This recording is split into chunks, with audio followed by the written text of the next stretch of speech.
Bo día, rapaces e rapazas. Pois como estes días non podemos salir da casa, pareceume unha boa idea ler contos. Non sei que pensades vos, pero eu estuve aquí moi entretenida con un conto super interesante que se titula Don Ferretín Ferretón e o seu cadelo lambón. A Connie, a miña coelliña, encántalle. Así que vos parece se o lemos? Leo con vos? Sí? E así coñecemos a Don Ferretín Ferretón. Mirade, este conto titúlase Don Ferretín Ferretón e o seu cadelo lambón. E sabedes de que fala? Dos cans de palleiro, que son os cans que son máis galegos de todos os cans do mundo. Imos empezar. Don Ferretín Ferretón e o seu cadelo lambón. Don Ferretín Ferretón tiña un can guapo, grande e lambón. Era o cadelo ben listo e larpeiro, vamos, un deses cans que vin de palleiro.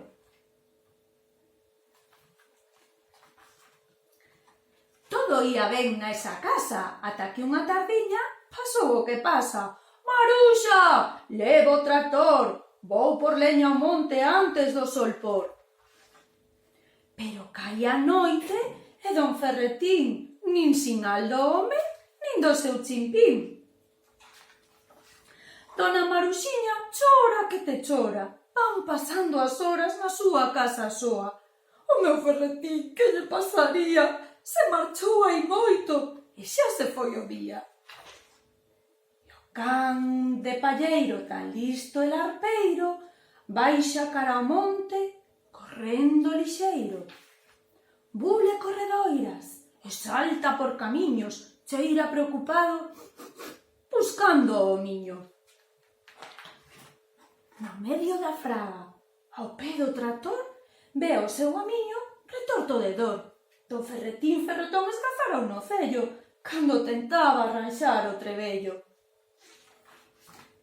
E o can de palleiro, listo e larpeiro, sobe ao tractor veloz e lixeiro. De copiloto, Don Ferretín.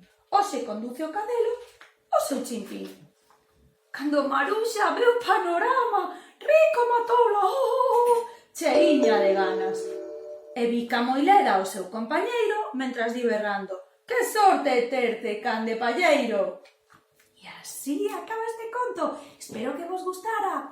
Moitos bicos dende a casiña! Clic, cloc, clic.